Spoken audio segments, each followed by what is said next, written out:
Hello అందరికీ. ఇక్కడ మీరు చూస్తున్నది వచ్చేసి దమ్ బిర్యానీ అండి. అసలు ఎప్పుడు చేసినా ఎంత పర్ఫెక్ట్గా వస్తుందంటే బిర్యానీ అయితే సూపర్ టేస్ట్ ఉంటుందన్నమాట.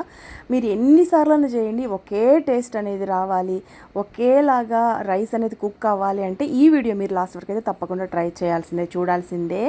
అస్సలు చూడండి. ఇంకా వీడియోలోకి వెళ్ళిపోదాము. మనము ప్రాసెస్ అంతా నేను క్లియర్గా చూపిస్తాను, స్టెప్ బై స్టెప్ మిస్ అవ్వకుండా చూడండి. ఇక్కడైతే నేను ఊరగాయ బిఫోర్ నైట్ అయితే పెట్టాను అనమాట.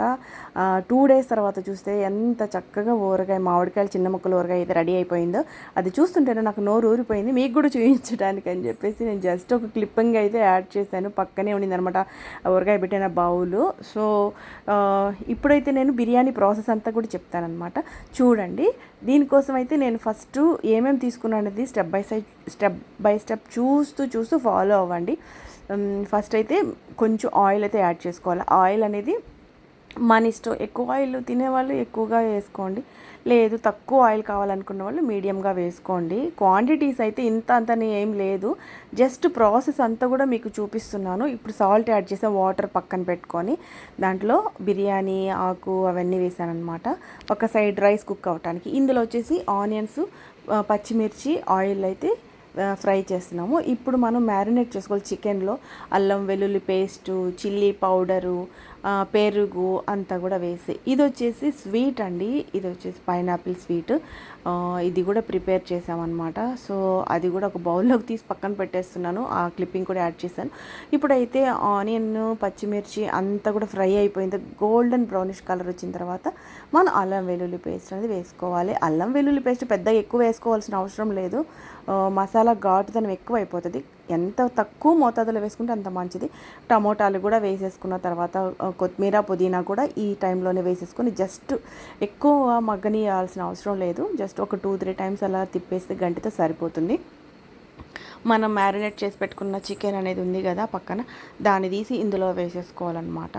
అసలు ఎంత పర్ఫెక్ట్గా వస్తుందంటే మెతుకు అంటుకోకుండా, చిమడకుండా చాలా పర్ఫెక్ట్గా వస్తుందండి. భలే టేస్ట్ ఉంటుంది అన్నమాట ఈ బిర్యానీ.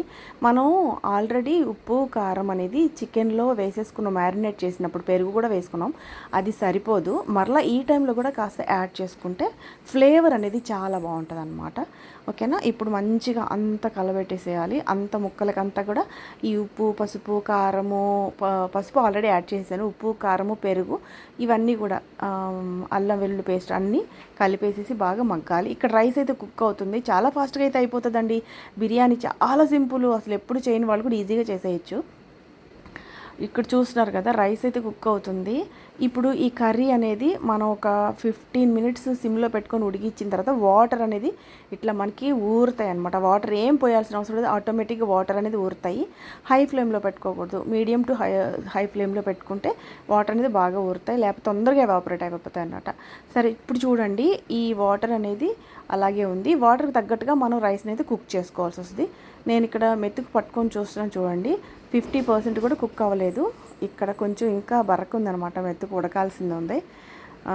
సో ఇంకొక కొంచెం 2 minutes మనం ఆ రైస్ అనేది కుక్ చేసేది. ఇప్పుడు ఈ కర్రీని సపరేట్ చేసేసుకుందాము. ఎందుకంటే మన రైస్ స్టెప్ బై స్టెప్ లేయర్స్గా వేసుకోవాలి కాబట్టి. ఇప్పుడు రైస్ అనేది 50% ఉడికిపోయింది. నేను మరలా పట్టుకొని చూస్తున్నాను చూడండి, లోపల మనకి బియ్యం ఉన్నట్టు అనిపించకూడదు అనమాట. ఇప్పుడు రైస్ అనేది అడుగున ఈ గిన్నెలోనే వేసేస్తున్నాం చూడండి. ఇట్లా వేసేసిన తర్వాత మనం చికెన్ కర్రీ కూడా వేసుకోవాలి. ఓకేనా. లేయర్లుగా వేసుకోవాలి. అప్పుడే మనకి అంత చికెన్ కర్రీ మళ్ళీ వచ్చి రైస్ అన్నీ ఈవెన్గా కుక్ అవుతాయి. ఇక్కడ కూడా ఇప్పుడు చూడండి ఈ విధంగా మనం పీసెస్ వేసుకోవాలి. అప్పుడే అడుగున లాస్ట్ తినే వాళ్ళకి కూడా మన పీసెస్ అనేది మనకి వస్తాయి అన్నమాట. ఒకేసారి అడుగు పైన మాత్రమే ఉంటే తొందరగా పీసెస్ అయిపోతే రైస్ మిగిలిపోతుంది. అట్లా కాకుండా ఇట్లా లేయర్స్గా వేసుకుంటే లాస్ట్ వరకు మనకి పీసెస్ అనేవి మిస్ అవ్వకుండా ఉంటాయి. అందరికీ ఈ చికెన్ పీసెస్ అనేది వస్తాయి అన్నమాట. ఓకేనా అండి. ఇప్పుడు చూడండి రైస్ అంతా కూడా మనం 50% కుక్ అయిన రైస్ అంతా కూడా అడుగుని వేసుకోవాలి. ఓకేనా. ఇట్లా వేసుకుంటూ ఉంటేనే మనకి టేస్ట్ అనేది బాగుంటుంది అన్నమాట. ఇక్కడ కారము, ఉప్పు అన్నీ కూడా రైస్కి కూడా బాగా పడుతుంది. ఇట్లా పీసెస్ అంతా కూడా యాడ్ చేసేసుకోవాలి. అట్లా లేయర్గా వేసుకోండి. ఇవి వారానికి ఒకసారి చేసుకుని తిన్నా కూడా అద్దరిపోతుందండి. ప్రతిరోజు కూడా మనం చేసుకొని తినాలనే ఫీలింగ్ వస్తుంది అనమాట. అంత బాగుంటుంది. ఇది చేస్తుంటేనే ఆ స్మెల్కే నాకు నోరు ఊరిపోయింది. పెద్ద పెద్ద ముక్కలు చాలా సాఫ్ట్గా ఉడికిపోయింది. ఒకవేళ ఉడకని చికెన్ ఏదైనా ఉన్నా కూడా మనం దమ్ పెట్టినప్పుడు ఈజీగా ఉడికిపోతుంది. ఇక్కడ చూడండి, మళ్ళీ రైస్ అనేది వాటర్ అనేది బాగా ఫిల్టర్ చేసేసి వేయాలి. లేదంటే వాటర్ ఎక్కువైపోయినా కూడా మనకి ఉడికిపోతుంది అనమాట, చిమిడిపోతుంది. అట్లా అంతా లేకోకుండా నీట్గా ఈ విధంగా స్ప్రెడ్ చేసుకొని మూత పెట్టేసుకోవాలి. మూత పెట్టేసి తప్పకుండా అయితే మనం పెనం పెట్టుకొని దమ్ పెట్టుకోవాలండి.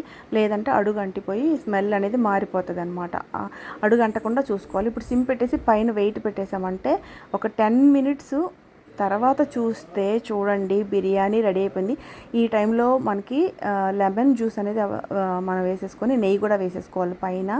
లెమన్ జ్యూస్లో మామూలుగా రెగ్యులర్గా అయితే నేను కలర్ యాడ్ చేస్తాను, ఫుడ్ కలర్ యాడ్ చేస్తాను. ఇప్పుడైతే కలర్ యాడ్ చేయలేదు, ఓన్లీ లెమన్ జ్యూస్ మాత్రమే వేసాను. తర్వాత నెయ్యి వేసాను. ఒక 10 మినిట్స్ తర్వాత చూస్తే బిర్యానీ అయితే సూపర్గా రెడీ అయిపోయింది. ఇప్పుడు చూడండి, పలుకుగా అసలు ఎంత బాగుందనంటే చాలా టేస్టీ, స్మెల్ అదిరిపోతుంది అనమాట.